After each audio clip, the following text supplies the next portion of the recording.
So good morning, good afternoon, and good evening to everyone. Welcome to the webinar addressing capacity building, facilitating engagement in the Moon Village. I am Giuseppe Ribaldi, the president of the Moon Village Association.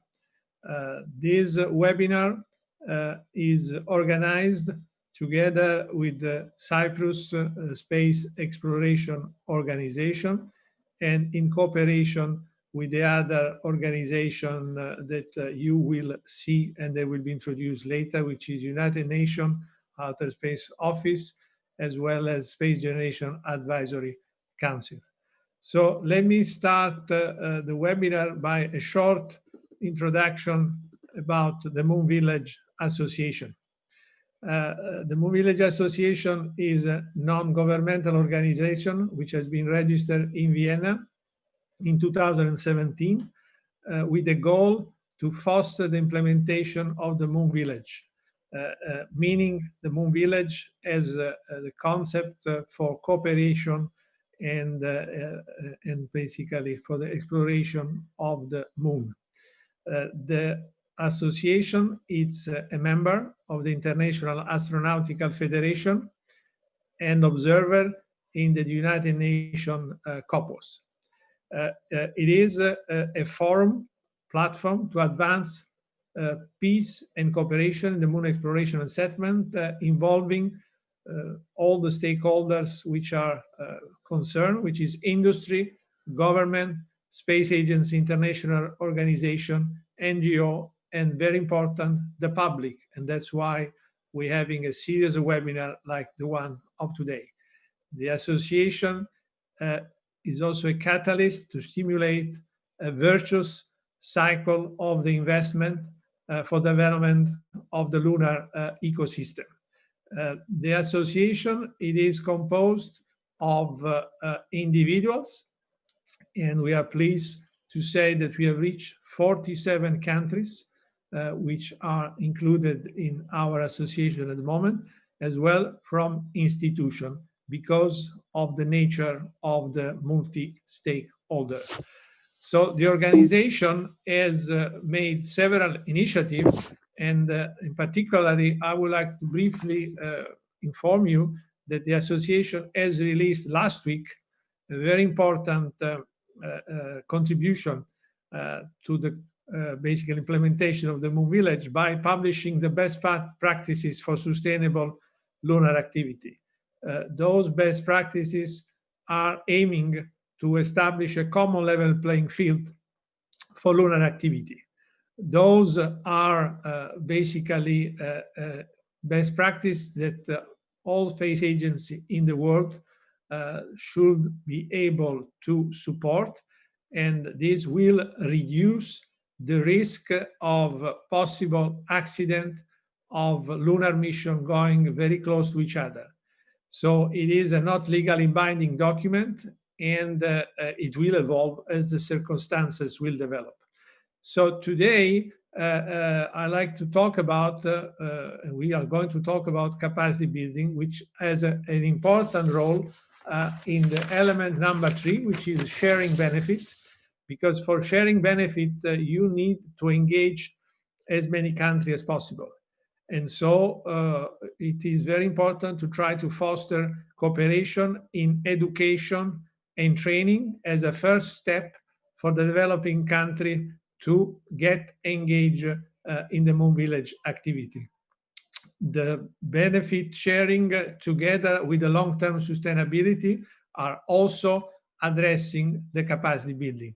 It is clear that in order to have a long-term sustainability, you need to have capacity building as a fundamental component, which will include youth and also women. So today, we are going to discuss in this webinar a particular aspect of capacity building activity, which have been undertaken already by the organization which will talk and will present their own project. We will then, at the end, after the different part of the presentation, We will try to synthesize and look forward how we can construct a more harmonized effort on a global scale to this particular topic. With that, I would like now to hand it over for the second part of the introduction to our co-host, which in the name of George Danos, which is the CEO of Cyprus Space Exploration Organization. So, George, the floor is yours, please. Giuseppe, thank you for the introduction. It's indeed a great era to be alive with such bold visions to return to the moon and set a base for humanity, a permanent base on the moon. In order to achieve this, we require a lot of efforts from multiple partners. And in order to do that, we need to disseminate education, outreach, capacity building to the young scientists that will be the workforce of such activities and such a base. In order to do that, we're not only looking at scientists and engineers, but there are so many different disciplines that we need to engage.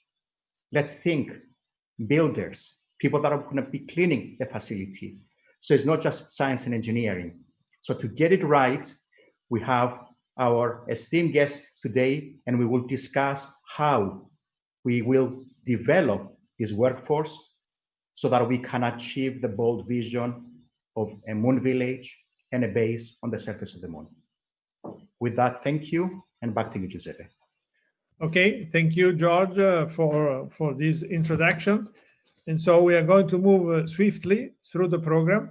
So the first speaker of today's webinar is Antonino Salmieri from the Space Generation Advisory Council, and he will talk about Space Generation Advisory Council for Sustainable Lunar Exploration. So Antonino, the floor is yours, please. Thank you, Giuseppe. It's a pleasure being here again, forging this partnership between SGAC and the Moon Village Association, and this time as a speaker. I'm sharing my screen to, talk about the topic of today. Can you confirm that you can see my screen? Yes. Nice, thank you very much. All right, so today I'm going to talk a little bit about Space Generation Advisory Council for Sustainable Lunar Exploration. Before I begin and dive a little bit into my topic, I just wanted to share a little bit about myself. Most of you that follow this webinar series know me already. My name is Antonino Salmieri. I am many things, but today I'm here in my capacity of co-lead of the Space Exploration Project Group of the Space Generation Advisory Council. Besides that, I also lead other two teams in SGC that we'll talk about today, which focus on lunar governance. And for me, it's extremely important to be here and share what we're doing as young generations to get involved in the debate on such crucial topics. Besides that, I'm also an ISU graduate. I did the SSP19 program last summer, and I work, my work is at the University of Luxembourg, where I'm pursuing a PhD as doctoral researcher on enforcement challenges of space mining. I also studied a little bit across Europe. I took my master's degree in law in Catania, then I moved to the Luis University in Rome, where I did an LLM in law and policy of the European Union, and then I moved to the University of Leiden, where I studied air and space law. And one of the first things I had the pleasure to join in the space community was the Hague International Space Resources Governance Working Group, where I was an observer, which I think it's a great model for the discussions we're having today. This was also an initiative of Dr. Ray Baldi. So I think we are really on the right track to continue the legacy of the Hague Working Group and expand on the approach, which has to be inclusive, multilateral, and multi-stakeholder. So why we are here today? Today we're here to talk about the moon, right? That's a conversation that we are having more and more at the global level, and it is really exciting to be part of it. As George rightly said, it's a great time to be alive, and especially for being a space lawyer and for being a young person involved in space activities, because we are shaping a global and inclusive debate on lunar activities. As I mentioned already, the building blocks were one of the first, starting points for this discussion. They were focused on resources, but the approach, the model, and even the conclusions reached in the building blocks are applicable, mutatis mutandis, of course, to lunar governance.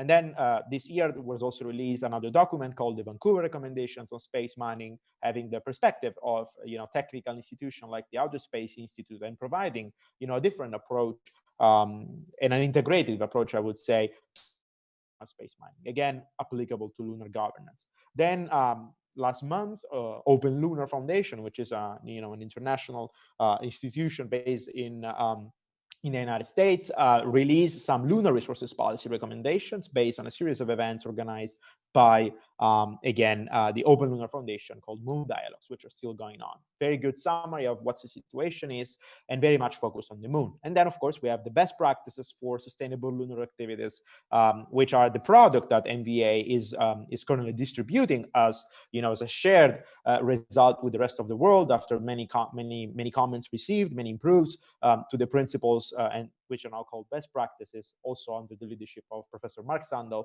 which is a great document for further discussions at the operational level. And then, of course, as everyone knows, we have the Artemis Accords, which are a political document sharing some principles for sustainable, peaceful, and prosperous lunar exploration with 8 countries like US, Luxembourg, Italy, Canada, Japan, Australia, UK, and the UAE. But the question that I want to answer here today is, what about the young generations, right? Each of us, young people, have been involved in this document. What is the position? What is the contribute that we can give to the debate? And I want to stress the importance of having a position voicing the young generations, because if we want to go back to the moon sustainably, then it is of the utmost importance to consider the perspective of the young generation. There is no sustainability without youthness. Sustainability actually means handing over something to the next generation. So if we really want to develop sustainable lunar activities, if we really want to ensure that the moon will be used sustainably for the benefit of humankind, there has to be a position for the young generation. And this position needs to be considered and included by all relevant stakeholders. So what's happening in Space Generation Advisory Council? And for you who don't know Space Generation Advisory Council, it is the largest network of students and young professionals in space. It is an organization established under the auspices of the United Nations, and the purpose of SGC is exactly voicing the position of the young generation at the UN. It counts 15,000 members from almost every country in the world. It has observer status in UNCOPUS, and it has a lot of partnership with space agencies, governments, companies, NGOs, institutions, SGC. We work with everyone. And I'm really happy to see that say that we have also a special partnership with the Moon Village Association, which has recently started, but is already delivering a lot of fruits. We have 2 joint research projects together. We did, I think, almost like more than 10 webinars in over like 6 months, and we will participate in the NVA annual symposium. But going to the specific topic of today, what SGC is doing for the moon, right? What is our position? What are our activities on the moon? And today I'm going to talk about 2 different activities: the Eagle Action Team and the Turtle Group. And as you can see, I'm a huge fan of acronyms. Now, the Eagle Action Team is about developing effective and adaptive governance for a lunar ecosystem. It's a 9-month project of the Space Generation Advisory Council. It has the aim of voicing the position of young generation on lunar governance, and it is driven by sustainability, adaptiveness, effectiveness, and fairness. We are working, we started working in September. Our work is divided in 3 phases. Right now, we are having hearings with active players to understand outside positions before forming our own. Then we will have an internal debate, potentially involving each and every one of the 15,000 members of SGC. And finally, our end goal is to present our report at the next plenary meeting of the United Nations Committee on the Peaceful Uses of Space, with a focus on policy. So this is a policy team, and an actor involved in lunar governance, whether you're a company or whether you are a state or whether you're a space agency and would like to have a conversation with the young generation, please let us know. We will be delighted to talk with you. And then in parallel to this, we also have a technical unit research for a thriving lunar ecosystem, the Turtle Group, on which I'm very, very proud. It's a group reuniting around 10 to 15 young researchers. It's a 6-month project of the Space Exploration Project Group that I co-lead with Ilaria Cinelli. And it is focused on technical research because we believe that policy making should go hand in hand with technical understanding. So we are currently researching on landing issues, power systems, architecture, logistic, which will be one of the fundamental issues to solve once we come back and we go forward to the moon, agriculture, which is done in partnership with the Moon Village Association, Architecture Working Group, and the establishment of a circular economy, which in the end should be the goal of all lunar activities. To have sustainability, you need circularity. Nothing should be waste, everything should be reutilized. The perspective of this group is medium term. So we're focusing on the first 2 decades of activities, and we want to address all lunar operators, this time with a practical focus. So what are really the advantages and disadvantages of certain technical approaches to lunar exploration? Is it convenient that everyone lands on different sides of the moon? Or should we agree on a common landing zone for the benefit of everyone and to avoid interferences? And so on. So the questions are really focused on the short-term perspective, and they have a practical that we think it's very important to complement with the policy development. And then why we're doing all this? Because Uncopus is getting, again, at the center, I think, of the discussion, which is great. And we are multilateral and multi-stakeholder discussions ahead of a bright future. So right now, Uncopus is, working on informal consultations for a working group of papers. Then there's going to be potentially new agenda items on heritage protection in space and safety zone. This could be one of the legacy of the Artemis Accords at the multilateral level. But Scopus needs to expand the debate. It has to include stakeholders, all stakeholders, companies, civil society, young generation. So what is the role for the 8 building blocks, the best practices, the efforts that we do? I think this is the question that we should answer today, and I'm very happy to have people from UNORSA to discuss. So the way forward, in our view, let's go forward to the moon, not backwards. That's the message that we want to convey. Let's engage in multilateral and multi-stakeholder discussions. And let's remember that inclusiveness is an essential prerequisite for the peaceful users of space. The long-term sustainability should be our main driver, and that our guiding principle should be adaptive governance. We, as SGC, we are ready and eager to contribute in the debate. We're very happy to be here today as a first step towards an inclusive and global discussion on lunar governance for the benefit of humankind. Thank you all very much. Okay, thank you. Thank you, Antonino, for this good presentation. So I like now to move to our next speaker, which is Jorge de Rio Vera from the United Office for Outer Space of the United Nations in Vienna. So Jorge, the floor is yours, please.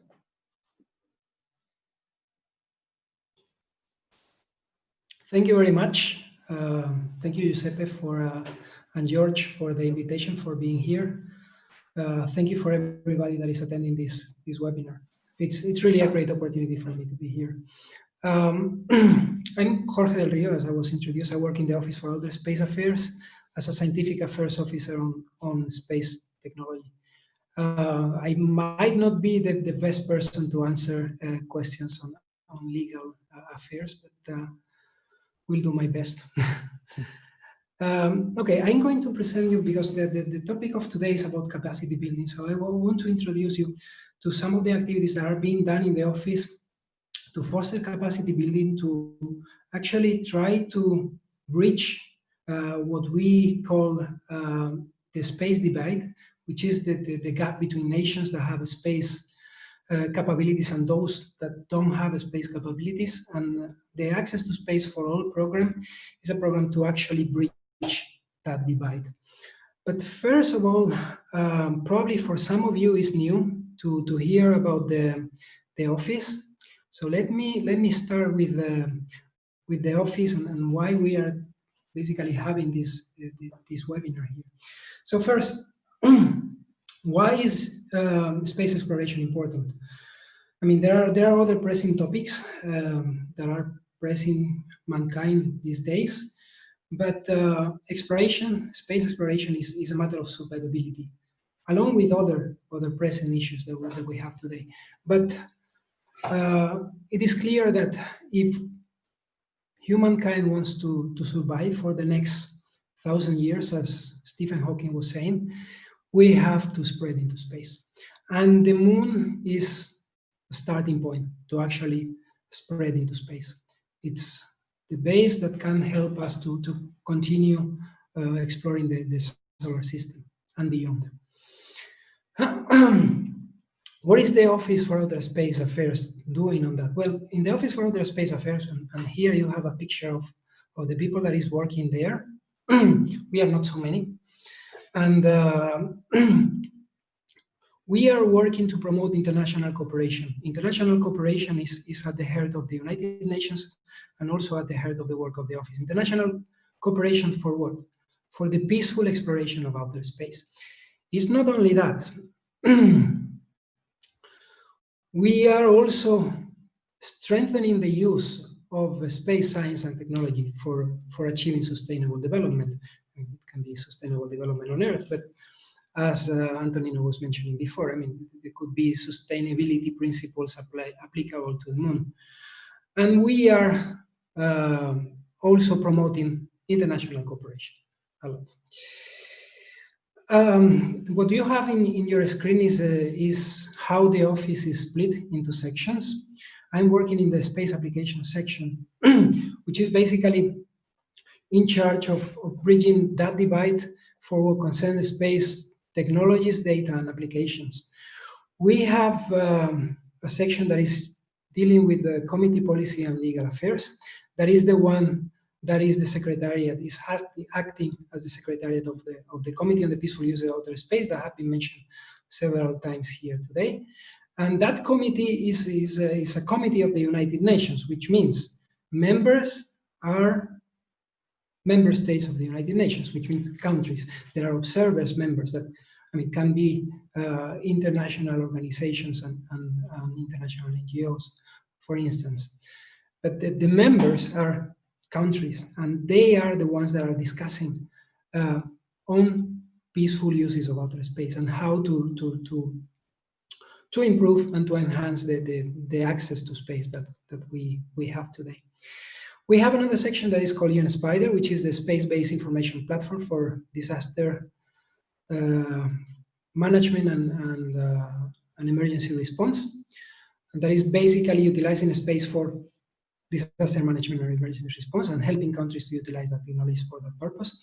And we have another section that is the Executive Secretariat of the International Committee on GNSS. I mean, that section and the International Committee on GNSS are the reasons why GNSS, Global Navigation Satellite Systems, are compatible and interoperable today. So this is in a nutshell what the office is doing. As I said, I'm working in the space application section, and we are trying to bridge that divide, the space divide that I mentioned before. How we are doing that? We are bridging the divide in a theoretical way. So we are providing theoretical knowledge through conferences, fellowships, etc.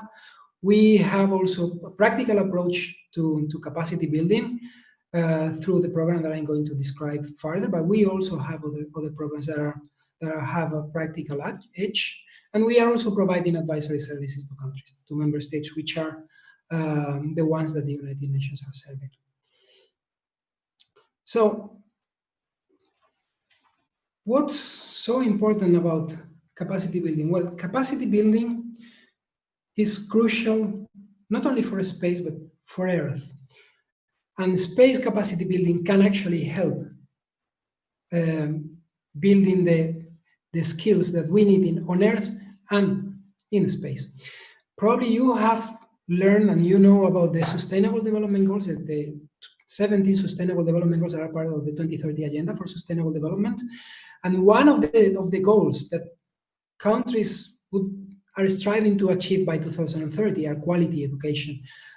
And quality education, one of the targets that are underpinning quality education is increasing the number of youth and adults who have relevant skills, including technical ones. And there is no technical innovation without education, and education contributes heavily to the economy. And there cannot be lunar exploration without education and without the contribution of that education to the economy that is able to enable lunar exploration. And the link with economy is very clear, the link of economy and space. I mean, there are forecasts that say that by 2040, the space economy will be worth $1 trillion. And that will require new markets to open. And another article is already saying that there is a war for people, skilled people. It's not only about space, it's about getting skilled people in other technical domains. And space is a very good catalyzer and an inspirational tool for attracting people and young students to STEM careers, science, technology, engineering, and mathematics. And we are in the office, we are promoting that. We are promoting that through the Access to Space for All initiative, which is providing hands-on opportunities. As I said, it's a practical side of capacity building. You need the people to actually build the stuff that is going into space. A very, very clear example. I mean, you cannot learn to ride a bike by reading a book. You actually have to ride a bike. If you want to build, if you want to get to build a payload that is going to be hosted in space, or a satellite that is going to be orbiting the Earth, you actually have to build it. I mean, it's very good to have the theoretical knowledge, that's very important, but you need to actually do it. And that's why this program is important. It's also fostering cooperation. It's helping countries to exchange information. And it's a bet on the future. I mean, I cannot think in any possible future that doesn't have a space embedded into it, where space doesn't play a role. I cannot think simply in any future without space. Access to Space for All is also helping in building the capacity for those jobs. And one thing that is very interesting and for young generations, and Antonino, it's probably, I mean, he has been one of the very lucky people that is a young person that has been alive. I mean, if you consider a person that was born in 2000, so today with 20 years, that person has been grown with permanent human presence in space through the International Space Station. Permanent, from 2000 until 2020. So space is already embedded in our society, and it's already, I mean, young generations are thinking in space, and we are trying to bridge the space divide by getting also those young generations into the picture, building something that can be used in orbit and beyond orbit. So with Access to Space for All, what we are trying to do is to bridge this divide and to bring countries from no capacity to actually deliver something into orbit. And you will see how that looks like today. So this is how the Access to Space for All program looks like to date. There are opportunities, there are gaps that we have identified that are there with the red circles, but you also have opportunities that are existing, and they are existing because of partnership. The office is working together with private companies and with the space agencies and research centers to offer these opportunities, to bring a country from zero capability to a capability in orbit, either in developing a microgravity payload or even in developing a satellite. And we are also working, and that's not a hypothetical future, on an exploration track. We have already taken the steps to actually materialize some opportunities in the exploration track before the end of the year, or latest in the first 6 months of next year. How these opportunities are contributing to the moon exploration? Well, let's take a very concrete example. Drop Test is a cooperation that we have with ZARM and DLR, German Aerospace Center, and the Center for Space Technology and Applied Space Technology and Microgravity in Germany.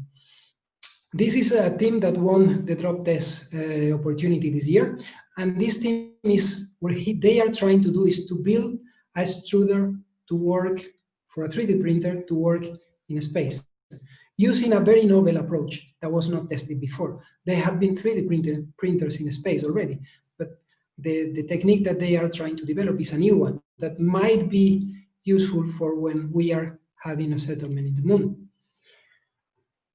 So these concrete opportunities and activities are already developing capacity that can be used in the future for moon exploration. Oops.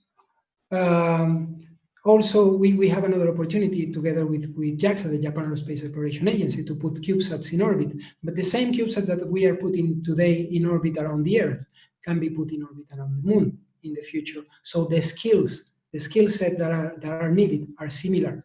So these opportunities are being in those skill sets of countries that usually don't have access or easy access to facilities or infrastructure. So this Access to Space for All initiative is actually getting those opportunities accessible to everybody, to all the countries in the world. And there are synergies. I mean, Antonino was talking about youth. There is also synergies with putting more focus on women. I mean, women, if you are looking in developed countries, and you are lucky, account only for 30% of the workforce in the space industry, and in some countries is almost inexistent. So these opportunities on Access to Space for All are also connected with other opportunities of the office, like Space for Women, to put the focus on women, or Space for Youth, which is an activity that we have with the Space Generation Advisory Council. So there are interconnections, and that's the beauty of capacity building, that you get cross-fertilization. You get things that you were not thinking before spilling over because of the capacity building effort that you are doing. And that's why it's so important that we are investing today in capacity building, for actually realizing all the benefits that space can bring down to everybody of us here on Earth, and hopefully the moon. Thank you very much. So Jörg, thank you so much. So it is clear from the presentation that there is a lot of synergy with at least what we have seen so far. And when we come towards the discussion phase and the conclusion, I'm sure that we can draw some good way forward. So I will now move to the next speaker. So the next speaker is Ghanim Alotaibi. He is the project manager of the Moon Village Participation of Emerging Space Country project, and he will tell us exactly what it is and what the goals are. So Ghanim, the floor is yours, please. Thank you, Giuseppe. Of course, I'm very much delighted to speak about the PESC project. The PESC project is a practical way to involve emerging space countries and developing countries in general to the concept of the Moon Village. So today I'm going to talk about the Moon Village PESC project, the concept of the PESC project, what happened during the PESC program that was happening during last summer, and it's still ongoing by following up. I will talk about the following up briefly. The main product of the PESC project is a roadmap. And this is where the capacity building appears in the project, because writing the roadmap by itself is a capacity building program. So I'm going to talk about roadmap template, what is in the roadmap. I will show an example, and then briefly I will be talking about the results. So this block diagram summarizes the PESC project. As I just mentioned, the main output of the PESC project is the drafting of a roadmap answering how developing countries can be involved in the Moon Village. So first, it starts with the creation of a roadmap. We had 2 months, almost 2 months, brainstorming sessions by participants. We have participants from many countries around the world. I will be mentioning that. The participants locally will discuss how to involve their country in the Moon Village. The discussion will be based on a white paper that was published by the Moon Village Association Architecture Working Group last January. So there are opportunities mentioned in that papers in the form of building blocks for the Moon Village. They have to select building blocks or opportunities, and they have to draft it in a roadmap. Then, after they finish the first draft, they will approach potential stakeholders, whether locally or internationally. Stakeholders can be local space agencies, international partners, private sectors, non-profit organizations. And as they are doing this discussion, as they are meeting with them, they are going to re-evaluate the roadmap. So the roadmap is a dynamic document that is changing over the years. And hopeful, and this is how practical. This is how we are involving the youth, because the teams are mostly youth, students and young professionals. This is how we are involving them in the Moon Village, and hopefully this will create, will open the opportunity for their countries to participate in real projects. So the Moon Village PESC projects can be seen as a capacity building program, because as I mentioned, writing the roadmap itself is a capacity building. And I'm going to emphasize on this in this presentation. It's a consultation opportunity because local space agencies in developing countries, they might want to learn more about what are the opportunities for their country in a Moon Village. It's a platform for local and international partnerships. And this is an important part in the roadmap.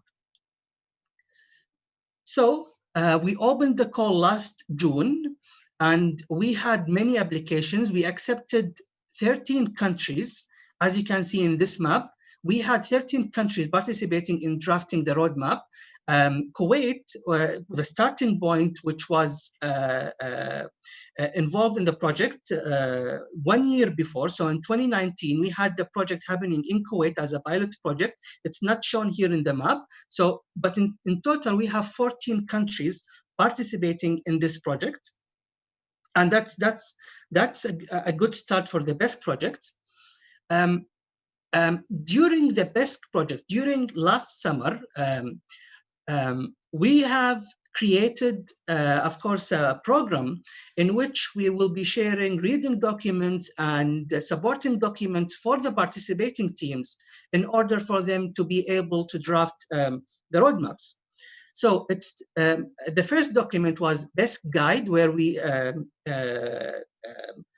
explain the PESC concept. We have the mentorship document. We had the roadmap template. The mentorship document and the roadmap template are all complementary because it tells the participant how they are going to draft their roadmap and what are the important points that they have to consider.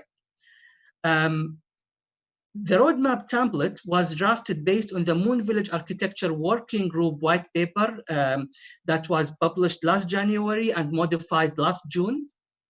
In the Moon Village Architecture Working Group white paper, many building blocks were mentioned in order to visualize the Moon Village. Also, there were scenarios, future scenarios for the Moon Village. 3 scenarios were identified, alpha, beta, and gamma scenarios. I'm going to talk a little bit about them now. So, as I mentioned, we opened the application, the call last June. We started in July, our first webinar. The 20th of July, we had the informal meeting where we are introducing each other. Everyone would like to learn about others, the motivations. In the 27th of July, we had the introductory webinar where we shared the PESC guide. We told the participant about the concept of the PESC project. In the first week of August, I think the 3rd of August, we had the mentorship webinar where we shared the roadmap template, which I'm going to show you right now, and the mentorship document. So they spent 2 months in October and September to write their roadmaps. And I'm going to show an example of the Egyptian roadmap. The deadline was the 5th of October, but we extended that for 1 week. So it was the 13th of October. In the roadmap, we would like to create a document where opportunities for this particular country, considering the particular capabilities and capacities of the country and interest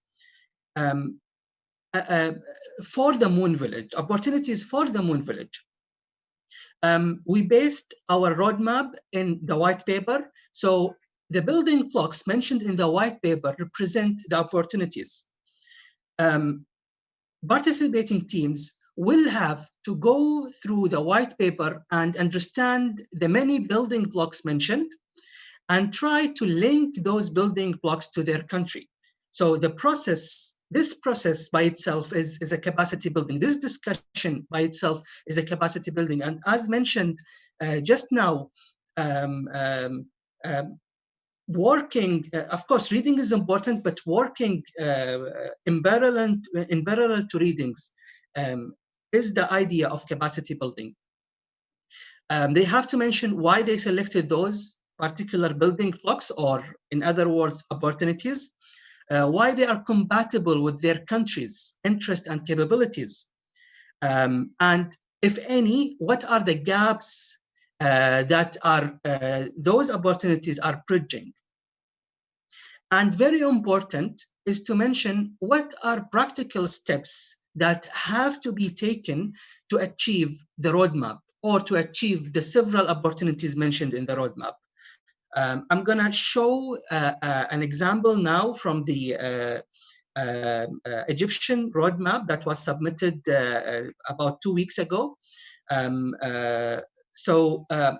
As I mentioned in the beginning, the white paper mentions 3 future scenarios for the Moon Village. We have scenario alpha, where we will have the main driver for scenario alpha is governments. So funding will come from the government, pretty much like the Apollo program, funding from the government and contracts. We have scenario beta, which is derived by academia and scientific research.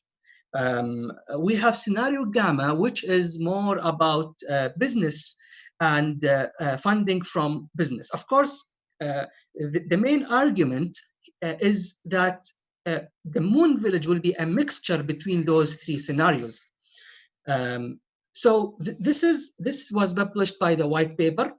The roadmap will adapt the concept of the white paper, the future scenarios, and try to link it with their countries. So for example, in the Egyptian case, and of course the roadmap, the scenarios table were drafted for near term, mid-term, and long term.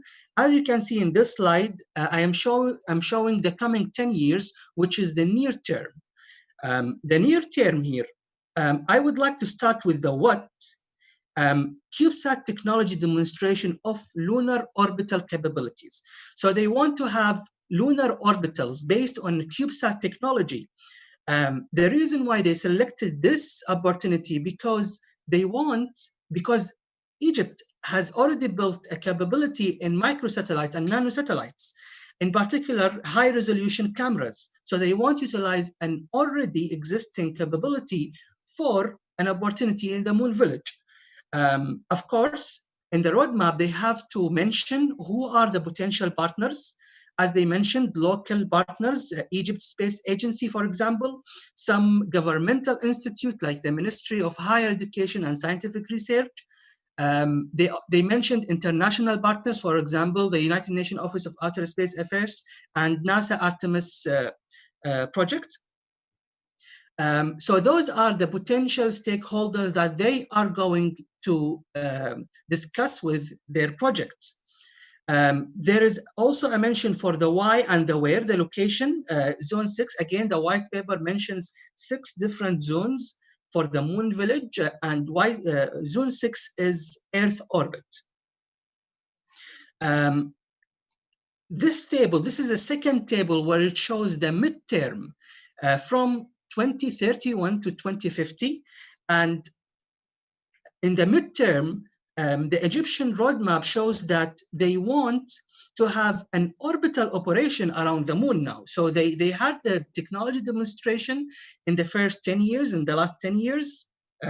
And then they want to have a high resolution camera around the moon, and a high-resolution hyperspectral camera around the moon. Of course, there are many details, more details to be discussed. There are projects in the scenario beta and projects in scenario gamma, but that's just an example. So now they selected a building block based on the country's capabilities, and then they have a vision for the coming more than 50 years for their country. As the roadmap was submitted, we will need now in the Moon Village Association, we will need to follow up with them. Capacity building, the roadmap actually is just the beginning of the BESC project. So the BESC, for each country, for each participating team, they will be working for years, conducting these discussions and trying to design and trying to obtain funds and trying to convince stakeholders to adopt their projects. In order to follow up, of course, we are expecting many countries from the roadmap, from those who submitted the roadmap, to present in the upcoming Moon Village online workshop that will be held in November. Of course, we will be providing a feedback. And as mentioned by Giuseppe, the best practices, the Moon Village best practices is important. And it's very much complementary with the BESC project. We would like to involve the participating team in the best practices. And we will also be following up with meetings if the Egyptian, and this has happened, by the way, for the case of Egypt, they already met with the space agency and discussed with them about the roadmap. We have other examples of other meetings and webinars. The Chilean team, for example, they are planning for webinars and many others. So we will be following up with them on these practical steps. Last but not least, I hope I didn't really go beyond the 10 minutes, but oh, I'm sorry. So this is going to be my last slide. We had 7 countries with roadmaps now, 6 countries this year and 1 country last year. So in total 7. That's very exciting to me. And we will be expecting also upcoming 3 countries to submit their roadmaps. So thank you very much. Okay, thank you, Karim. Yeah, he was a bit over time, but you had a lot of interesting information, so that's okay. So let me now move to our next speaker, which is, you have seen it already in the introduction, so George Danos, which will be talking about capacity building and the future of the lunar workforce. So George, the floor is yours, please. Thank you, Giuseppe. I will be sharing my presentation. And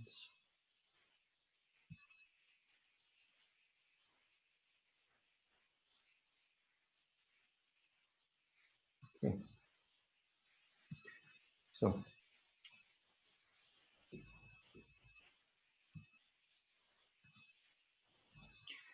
the vision of the Moon Village is to engage space stakeholders and, most importantly, non-space actors to implement the Moon Village. To reach to the moon and achieve the vision and goals set, international cooperation is key. And furthermore, engaging countries that are not the usual players in the field is important. The workforce of the near future needs to be nurtured via a wide grassroots effort in emerging countries as well as in the leading spacefaring nations. And I want to share with you a short story of an emerging space country, Cyprus. Cyprus is located at the crossroads between 3 continents, a bridge between East and West, North and South. Cyprus, with its 11,000-year history, has been pivotal in trade, culture, and cooperation in the ancient world. And today, a hub for international scientific activities regarding space.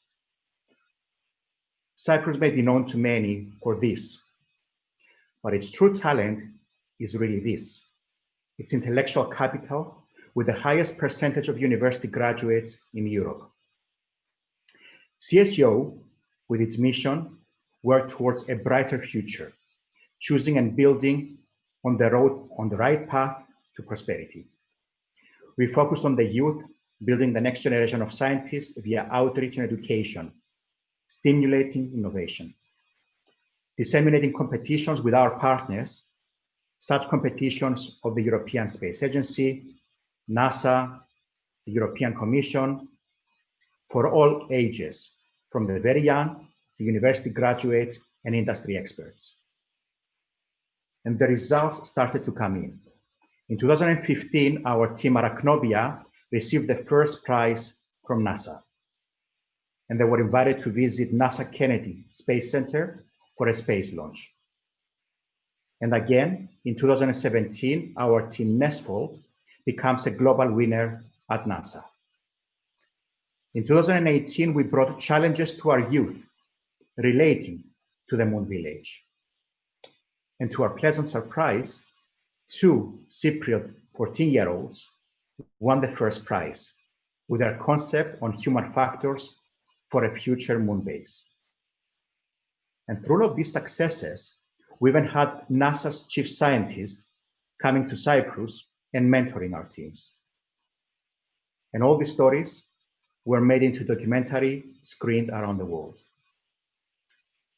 With these experiences and vision, CSEO is today an international center for space science and dissemination of outreach and education around the world. Cyprus also hosts 6 EU centers of excellence out of a total of 23 such international centers that the EU Commission has funded. Centers that are funded to around 180 million euros. Also, CSEO is the host of the Mars Upper Atmosphere Network, with a collaboration of all leading spacefaring nations that have missions to Mars, and it was announced with the chief scientist of NASA. And last September, we launched our 2030 Spacework series of educational webinars with speakers, as you can see, such as Sir Roger Penrose, the Nobel winner on black holes, Jonathan Eastwood, the director of Imperial College Space Lab, Marcello Gordini, former head of solar system exploration of ESA. And these webinars reach over 1 million people worldwide, with each individual webinar being viewed by the numbers you can see on your screens, with the highest one being viewed by almost 82,000 people. That's the webinar of Sir Roger Penrose. In cooperation with the Moon Village Association programs and our partners, the Cyprus Space Exploration Organization will focus on disseminating know-how and programs to engage bright youth. Programs especially selected on the exciting next steps of humanity in the exploration and settlement on the moon. And we're looking forward to working with all of you. And I would like to remind all our viewers of the first online Global Moon Village Workshop and Symposium, which is hosted by CSEO from Cyprus on November 9 and 10 this November. So don't forget to tune in. Registration is free, and you can register at the address you can see on your screens, mva2020.cseo.org.cy. We're looking forward to seeing you all at this online workshop and symposium. And with this, I conclude my presentation. Thank you, and back to you, Giuseppe. Okay, thank you, George. Thank you for also saving time and being able to basically be on time in our schedule, which is important. Thank you for very exciting presentation and capability of CSEO, which is the reason why we are partnering, as a matter of fact, with CSEO. So let me now turn basically to the moderator of this webinar, which is Maria Laviti. She is the content development for education needs for CSEO, and she will be moderating this panel. So Maria, the floor is yours. You have absolutely 30 minutes, so I think it's a good time for having all the discussion. So Maria, the floor is yours. Hello, everybody. Can you hear me? Yes. Okay, excellent. So it was extremely interesting to listen to everybody today. From what we can see is that everybody has a common core education and sending out information and engaging people in this effort. Now, I'm going to start with Antonio. I do have a question for Antonio. How can someone get involved in this organization for the people that are watching? What you mentioned 15,000 people that are currently part of your organization. SGC. Yes. How can someone go ahead and join? Thank you very much, Maria, for this question. It's very simple. SGC is an open organization. You can join for free. Just Google Space Innovation Advisory Council. You will find an application, a form that you can fill, and you become part of SGC. And that's going to be just the start. We organize many events all around the world. We have online events now during the pandemic, but there's going to be also in-person events, hopefully next year. So best way to participate for me is also to find your closest event and then participate. And you can find all this information on our website. And then once you're in, you can join your national group, because we are divided into national point of contact. And then also you can join the project groups as the one that I lead if you're interested in specific topics. And then it's up to you. There is a lot of people that are doing projects. It's up to you to get involved. And if you have any questions, of course, you can contact me directly on my email. Okay, and then you also mentioned that you're presenting the results of the 15,000 people that participated in a study. Yeah, when is that going to happen?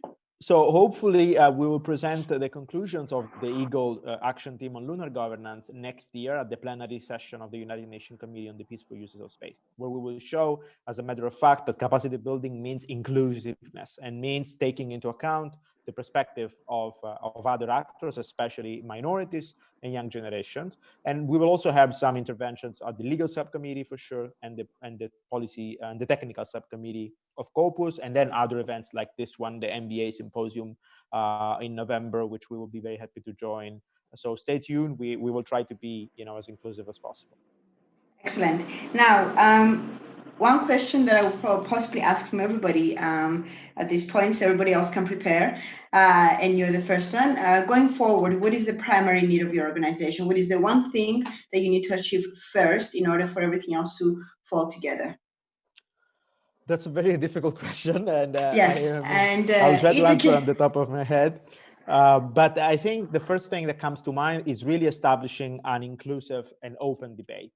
Without that, we will not go anywhere. So we can deliver good results in everything if we are inclusive. That means that capacity building, which is a topic of this seminar, needs to be not just I'm going to teach you to do something and then you will do something, but it's about including you in what I am doing. The best way to do is to learn and to be included. So there is no other way to do this than having a global and inclusive debate and having global and inclusive activities. And if I may, I think the perspective that we're having right now in the Artemis Accords, for instance, it's a good one. It talks about interoperable infrastructure. That's the best way you can do capacity building, because it means that your infrastructure will work with the others, and therefore different structures and systems can work together in an interoperable way. So I think we should follow that path.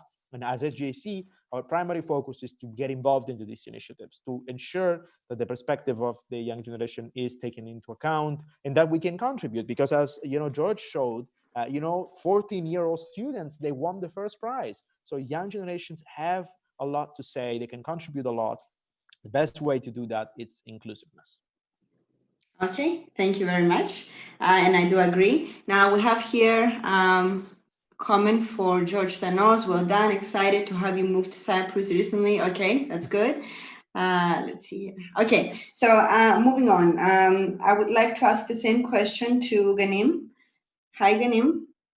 Very interesting presentation. I can see how you're trying to engage. You currently have 14 countries that you are collaborating with.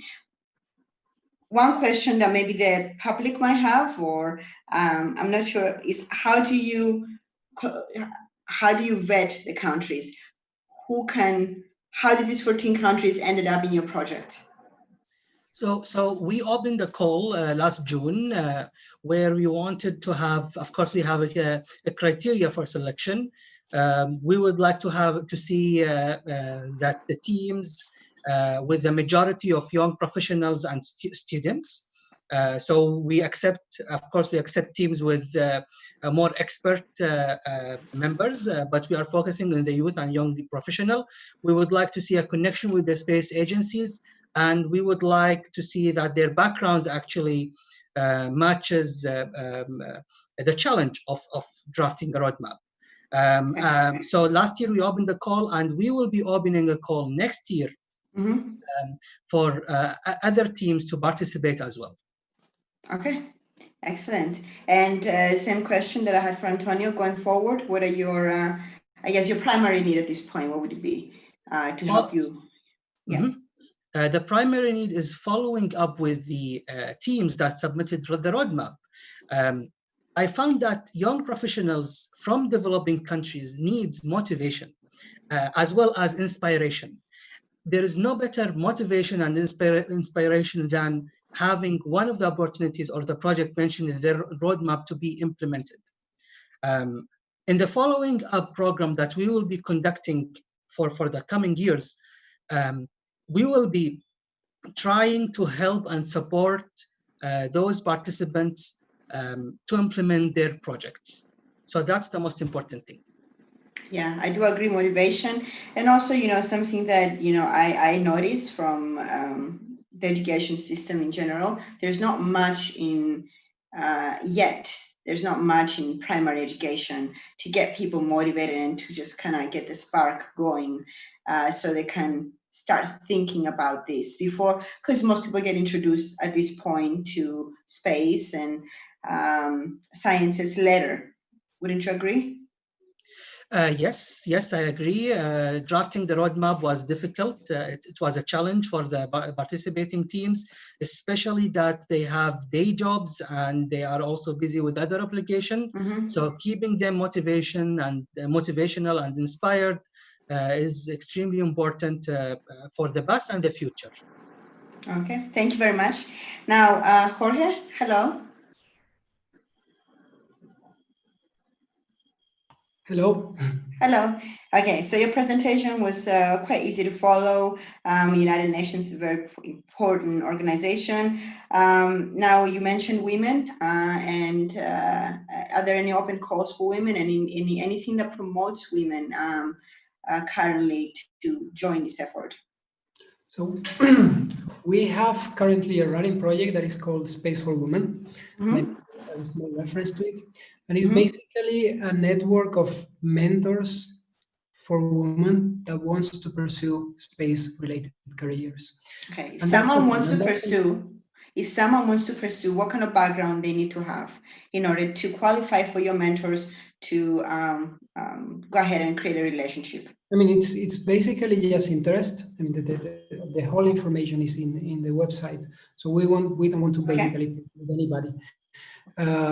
So if there is a person, a woman that is interested in pursuing a space-related career and needs assistance or needs guidance, it can actually enroll in the Space for Women project, and a mentor will be assigned to her, so that she will be guided to the areas that maybe are best for her.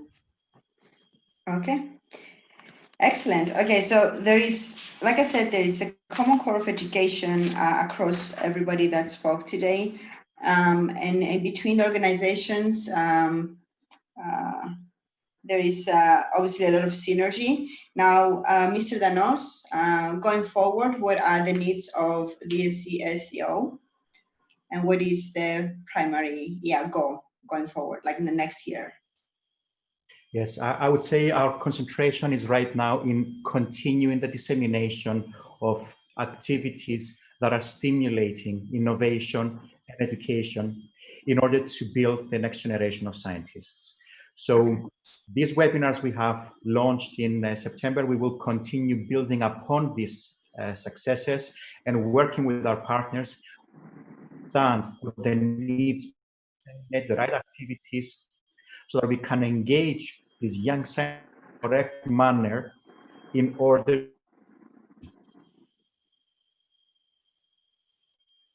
Okay, I think we have some technical difficulties. I'm not sure if everybody can hear Mr. Danos. No, we skipped the last 10 seconds. Could you kindly repeat yourself?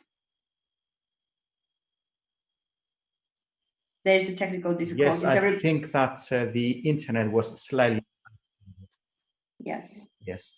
So I will repeat what I said just in case. Last 10 seconds, yeah.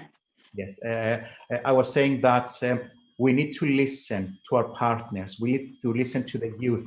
We need to listen to the space generation, the PESC program, and identify the needs in order to deliver the right type of dissemination, the right type of activities in order to correctly build the next generation of scientists that are Okay.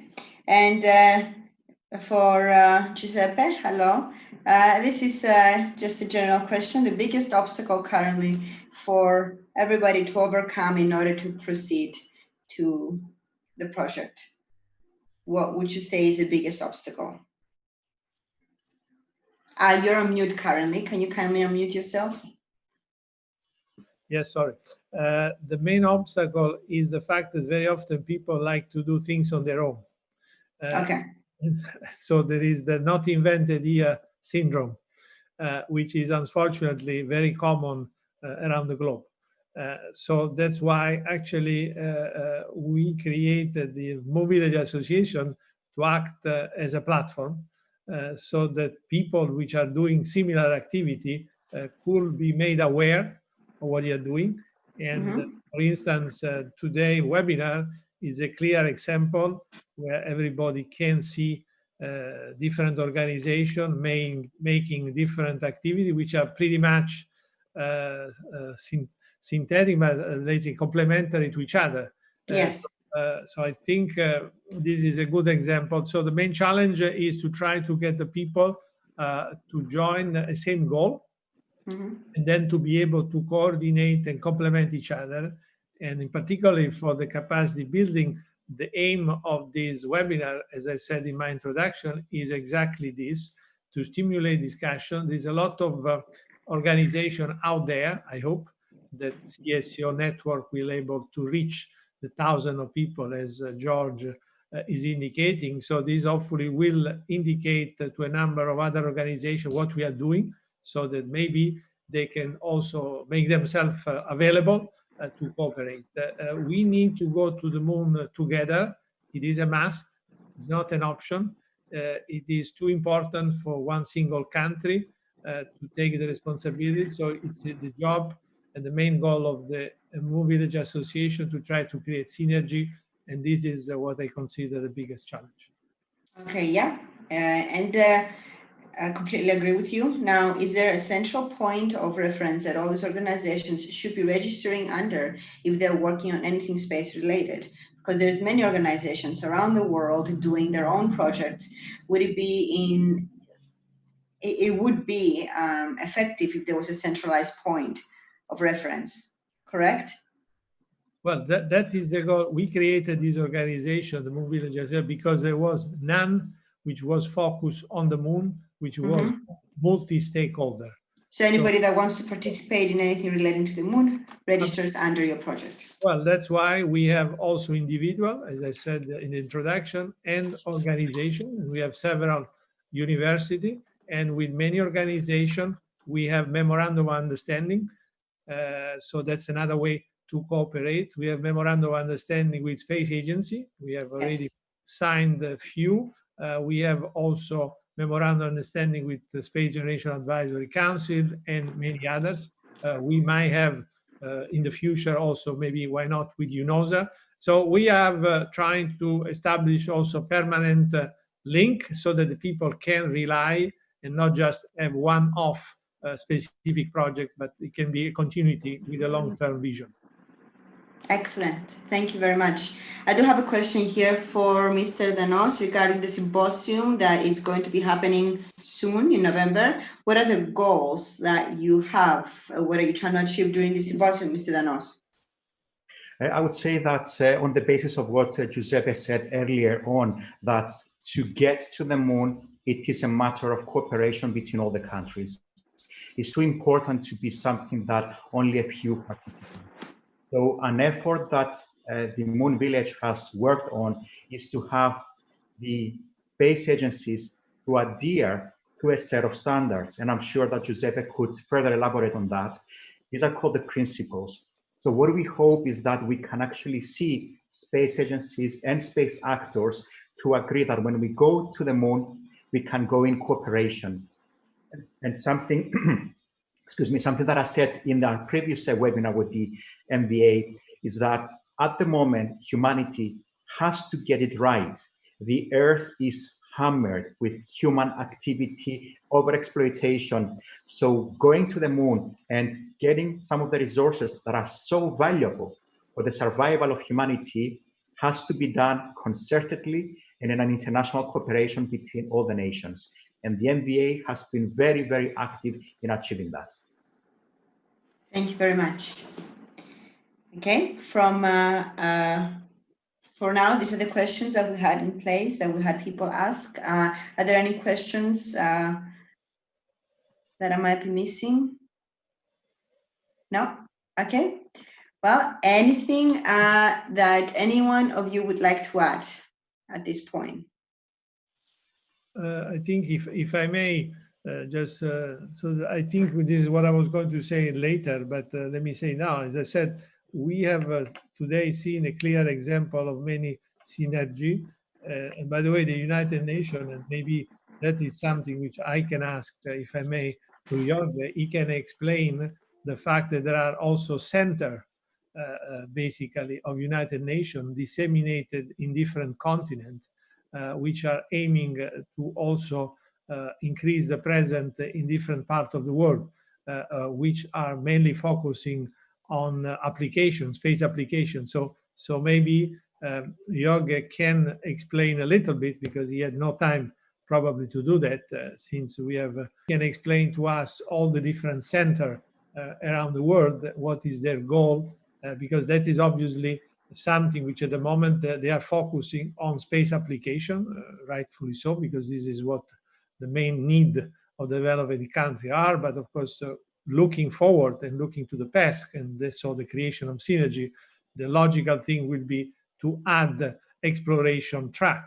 as he has already indicated in his basically presentation. So if I might ask the question to Jorge, so maybe Jorge, if you can please explain that to the viewers. Thank you, Giuseppe, for the question. Actually, you're very well informed. As for what concerns the office, so let's talk about the United Nations Office for Outer Space Affairs. We have 3 different locations around the globe. We have our headquarters here in Vienna, and we have a center in Bonn and another one in Beijing. Those two centers or offices are focused on a particular program, which is UN Spider, Disaster Management and Emergency Response. Then there are another layer of centers that are affiliated to the United Nations, which are the regional centers for space science and technology education. And those are to promote what you were rightly saying, is space science and technology education related to space applications mainly. For the moment, that's what we have as a global network. We are working with countries to establish new regional centers. And the regional centers are established in a way that they are trying to contribute to the network, the expertise that they have. So depending on the country where they are and the type of expertise that exists in the country, that's the expertise that is brought to the network. If we go to another level, and under a particular program, the UN Spider program, there is a network of regional support offices, which are mainly research institutions and organizations that contribute with their capabilities to the network on the specific topic of emergency response and disaster management. So whenever there is a disaster, each of these regional support offices can contribute with a capability that the others don't have, and can support better in the event of a disaster with the space data and applications. So those are the 3 different levels. And why not? I mean, you're right. Why not to expand the network on space exploration, depending on the network we are talking. So that's definitely an interesting idea, but unfortunately it's not for the office to decide. It's the office, we are mainly implementing what the member states are asking us to implement. So it's a call for the member states. No, thank you. So I think that's a good explanation. Nevertheless, it's important to let the people know. And so eventually what would be good is to talk with this center, which are all over the globe, to make sure that they have an interest, because they are the one which indeed, as you indicated yourself, the United Nations is reacting, UNOSA in particular, is reacting to the request of the member states. So if you have no requests from member states, clearly, nevertheless, you take also initiative. Unfortunately, this is the case, because you need always somebody to take initiative, which is actually what we are trying to do right now. So I think this is an important element for everybody to understand. So thank you, Maria, for the opportunity to ask questions. I do have another question, if you don't mind me, at this point. Do we have a few moments? Now, and each one of you can answer this question, starting with Karim. What skills do you think one requires to join this vision for the Moon Village? The Moon Village, the concept of the Moon Village involves everyone, literally. Engineers, we need people who are working with, we need blacksmiths, we need imagine, we need scientists, lawyers, businessmen. Basically everyone, that's the short answer. Everyone, that's the short, okay, excellent. Mr. Danos, you're on mute currently. Can you kindly unmute yourself? Unmuted. Yes. So everybody who's got excitement, enthusiasm, and passion that wants to be involved in space exploration are the right people. Because with the right training, if somebody hasn't had their academic studies yet, then this is the right era. We're in the golden era of space exploration. So if you have the right passion, then you can be involved in any type of profession. And I would say professions that some people may not even think that are related to moon exploration. For example, nutrition, law. We have a lot of lawyers with us that are drafting the principles of going there, but then we're going to need all sorts of other things, including the insurance of the spacecrafts that are going to go there. So every single role that we have on Earth would be mirrored up into space. So everybody has got a role in space exploration, as long as you have the passion and the dedication to study and to use your mind and skills in whatever activity you undertake. Thank you very much. Same question for Antonio Salmeri. Thank you, Maria. I think you really have the ability of asking brilliant questions, and I believe in everything that has been said already by my fellow panelists. So everyone is invited. But for me, the key element that will make the Moon Village vision succeed is the mindset. We need the right mindset, and we need to be driven by 4 fundamental principles. We need adaptiveness, we need effectiveness, inclusiveness, and sustainability. Brilliant. If we combine these 4, then we can go forward to the moon, to Mars, and to the universe. Excellent. Thank you very much. Jorge, hello. Thank you, Maria. I actually have a question to my fellow panelists. I mean, we have been talking about inclusiveness and getting everybody involved, and that's a difficulty that I have seen in the Access to Space for All program. So it's a capacity building program, right? So we get, in that program, we get applications to develop a CubeSat, to develop a payload that is going to be hosted in the ISS, wherever.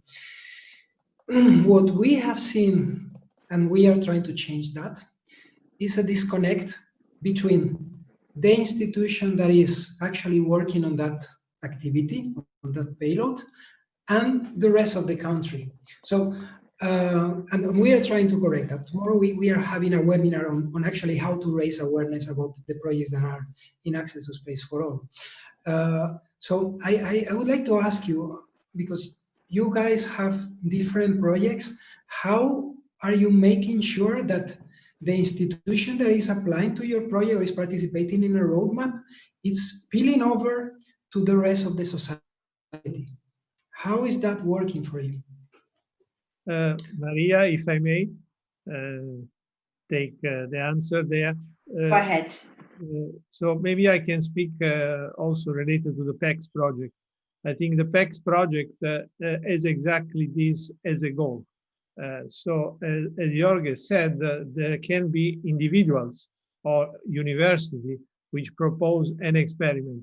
What is the added value for the country? And so I think you need clearly to embed in a system. And actually, this is what the PESC is trying to do. We are trying to do this at the level of the country. So what Ghanim explained, there is a number of countries, and I have seen that we have the pleasure to have between some of our guests, the president of the Mexican Space Agency. So hopefully he's listening to us. So we have also the Mexican, which are very interested in participating in the PESC. So we are developing and we are asking countries to develop a roadmap at the level of the country. Capacity building is made out of skill, but also of industrial capability. So each country has different industrial capability. Kuwait might have a specific capability in extractor industry. Mexico might have another one, Brazil or other countries have some other. So the goal of the PESC project is a top-down, bottom-up approach. That is top-down, meaning that we provide some, let's say, tutorial in order to understand what can be made on the moon, which is the building block. So because people need to understand that we are not needing space industry, we need everyone, because the moon is a sort of replication to a certain extent of Earth, hopefully in a better way. So therefore, there are all kinds of industry, and so this is a top-down, but also bottom-up, because we need to understand at the level of the country which one are the skills that they can offer. So out of this, you construct this roadmap. And so coming back to the question of Jorge, I'm sorry it was a bit long, but to explain, the concept is to try to embed capacity building in a set of action, which is so, and therefore I see a clear synergy, for instance, for the access for all, because access for all is related specific at this point in time, for what I understand, to individual proposal. It might be also a good idea, and we will discuss in due time also with UNOSA, to embed it in a bit wider scope, which is not just a specific institute, but in a sort of roadmap which justify the experiment in an overall plan, where the experiment is just a part of it. I think to have just experiment one-off, it's of course easier to select, okay, because it's not easy to develop roadmaps, as Ghanim has been explaining. But I think we need, out of discussion like today, to try to come with some complementarity, which explain how you develop a strategic roadmap for a country, which involves several stakeholders, space agency, industry, university, and within that, there might be a number of experiments which are required. So Jorge, I'm sorry I was a bit long, but I hope I've given you also a sort of long-term and more complete vision to your question. I would like to elaborate further, if you allow me, Maria. So when we opened the call, we didn't limit ourselves to institutes.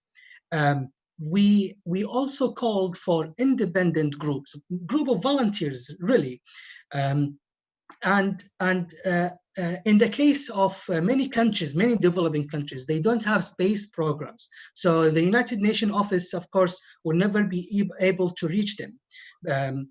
For example, not necessarily, but in Jordan, for example, and in Chile, for example, they don't have space programs, but we have teams who are working toward that, and this is the bottom top approach. So that's the concept. That's the idea. Independent groups motivated to do the work and to try to push decision makers for a plan to the moon village.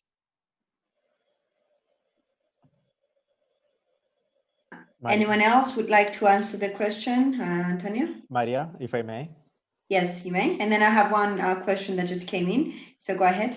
Thank you. I just wanted to comment that, I mean, the best way to reach out the public is to show that there is an impact and that what we're talking about is impacting their lives. And I think so far we haven't done a great job at this because not so many people are aware of the great benefits of space exploration.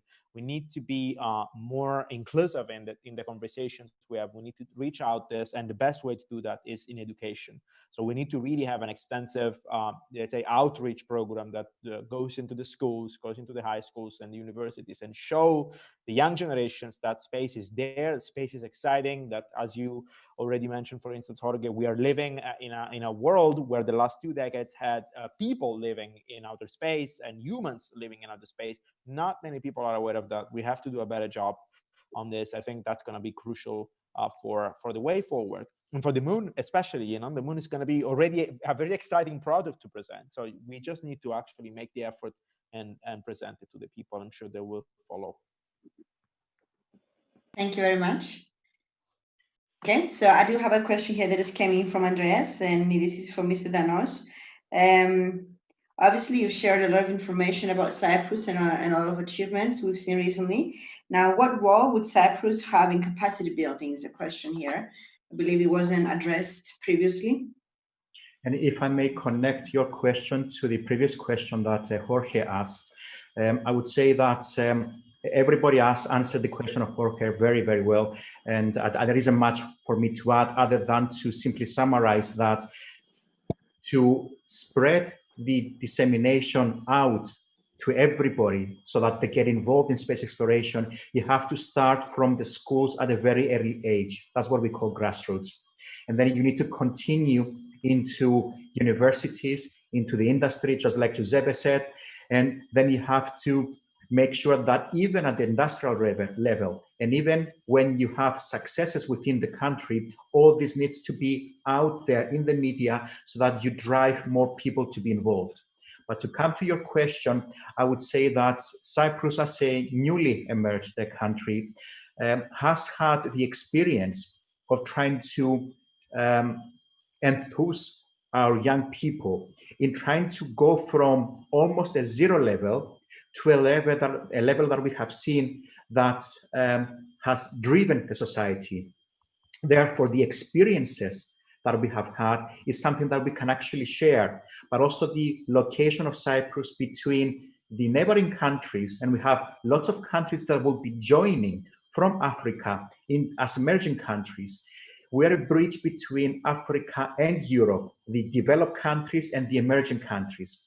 So we can act as a bridge, or maybe like a friend that holds their hand to walk the next steps in getting there, because the next few years, the next few decades will be particularly exciting and all-encompassing to all the nations around the world.